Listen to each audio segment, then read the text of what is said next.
So this unit is on simple machines. We want to talk about what benefits are there for using a simple machine and what are they. So first off, some examples of simple machines. We have inclined planes, also known as a ramp, levers, pulleys, wheels and axles, wedges, gears, screws. All these are examples of things that allow us to do one of three basic tasks. Uh, those three things, or the potential benefits we get for using a simple machine, are we get a decreased amount of force required to do a task. So a simple machine might allow us to exert less force than what we normally had to do to accomplish a task. Think about that as like going up a ramp. It's a lot easier to walk up a ramp than it is to climb up a ladder. A lot less force required. There's an increase in the amount of distance covered to accomplish a task. Now, this might seem like not necessarily a benefit all the time, but actually there's some times where this is a benefit. Um, we might normally um, we might move something a small distance, but that might result in another portion of the simple machine moving a larger distance. One of those examples would be like a baseball bat or a golf club. We apply the force near the handle, and then the end of it goes really fast and really far. The third benefit for a simple machine is that there can be a change in direction of the force in a task, meaning that we can push down to lift up, we can pull down to lift up. It allows for us to change the direction of motion using a simple machine. So it might be easier to accomplish like lifting like a piano up in the air by pulling down on a cord to raise it up to a certain height as opposed to just trying to lift it straight up in the air and trying to control it that way. So so the first example of a simple machine is our inclined plane. See here we have this truck driving up a ramp.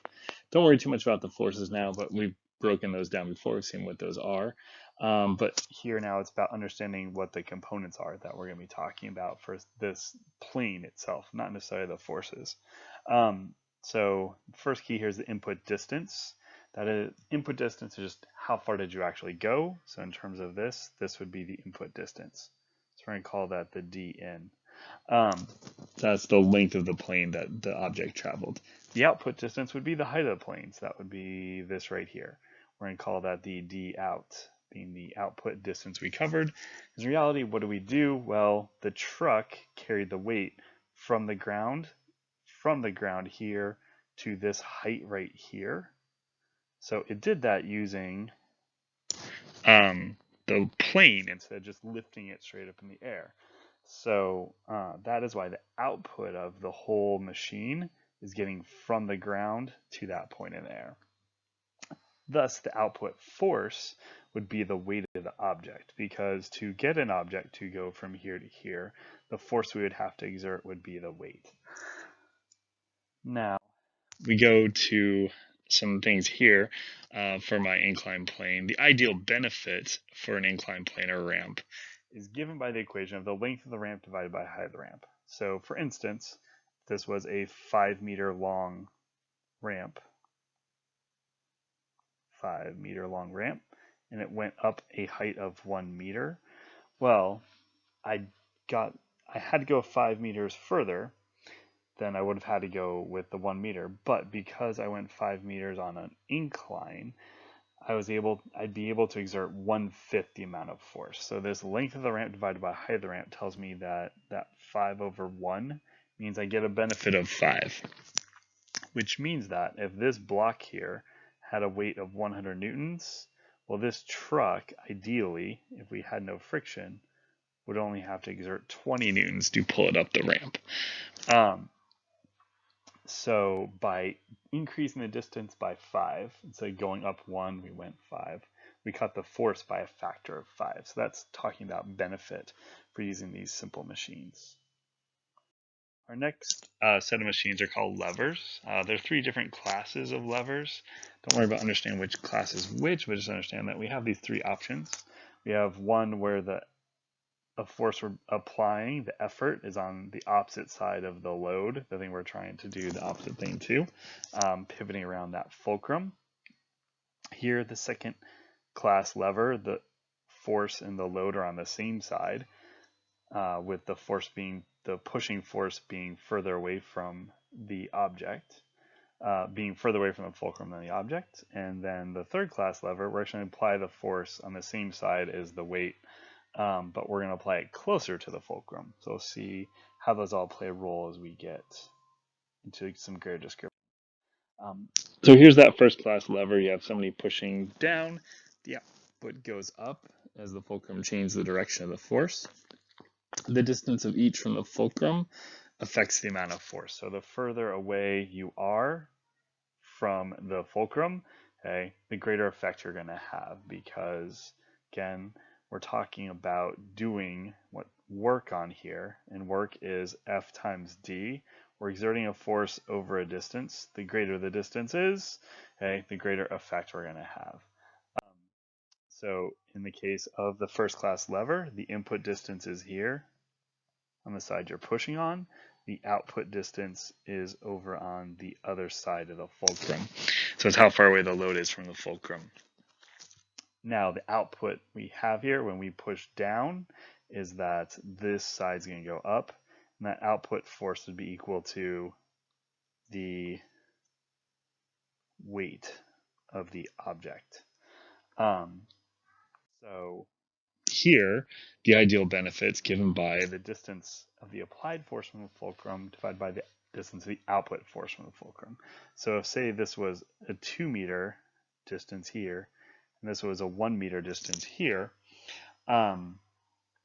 since we're twice as far away from the fulcrum when we push down on it to raise it, that means we only have to exert half the force. So if this is a 1-ton object, we would only have to push down with 1/2 ton worth of force.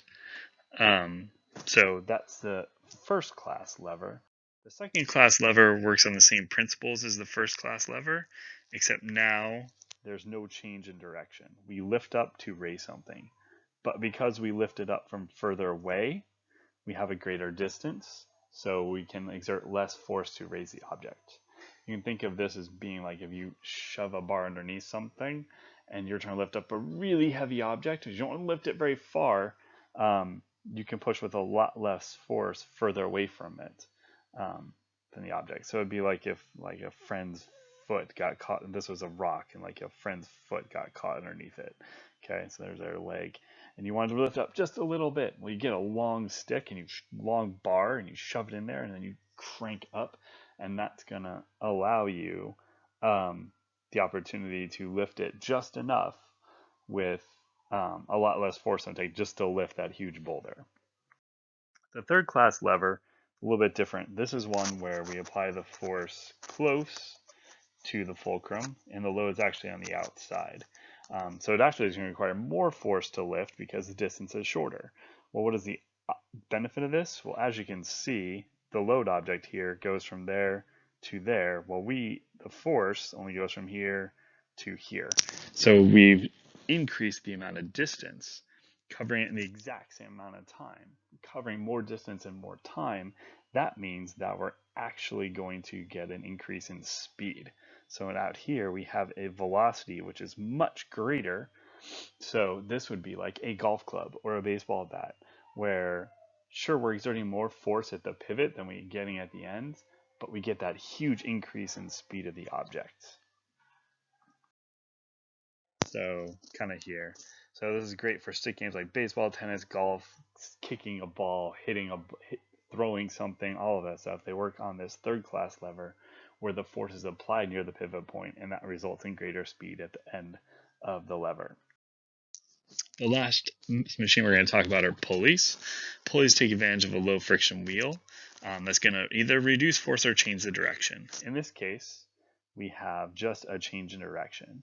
We have a person pulling down to lift the object up.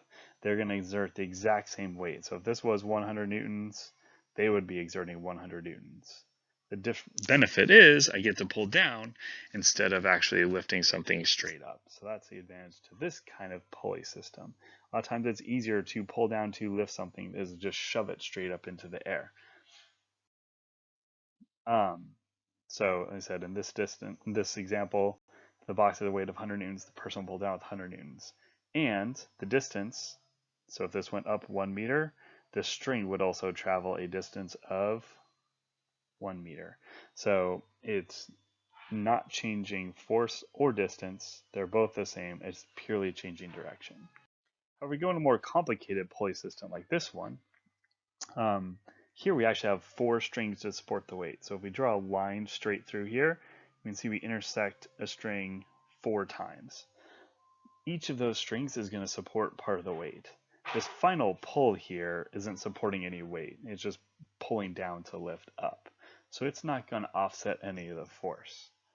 So since each of these strands would support one of the weight, 1/4 of the weight, if this is a 100 Newton object that's pulling down, we would only have to pull with 25 Newtons worth of force.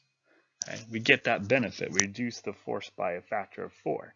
However, we pull this string 4 meters, this object is only going to go up into the air 1 meter.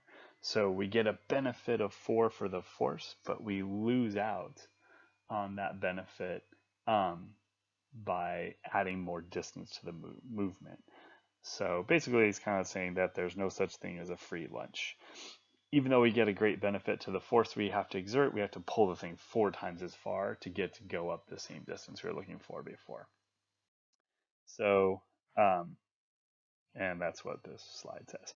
So some of the mathematical relationships. For ideal machines, when there is no friction, that means no energy is lost. So the work put in should be equal to the work we get out, or win equals wout, or finned in equals fout out, meaning that the force you put in times the distance we put in is equal to the force you get out times the distance you get out.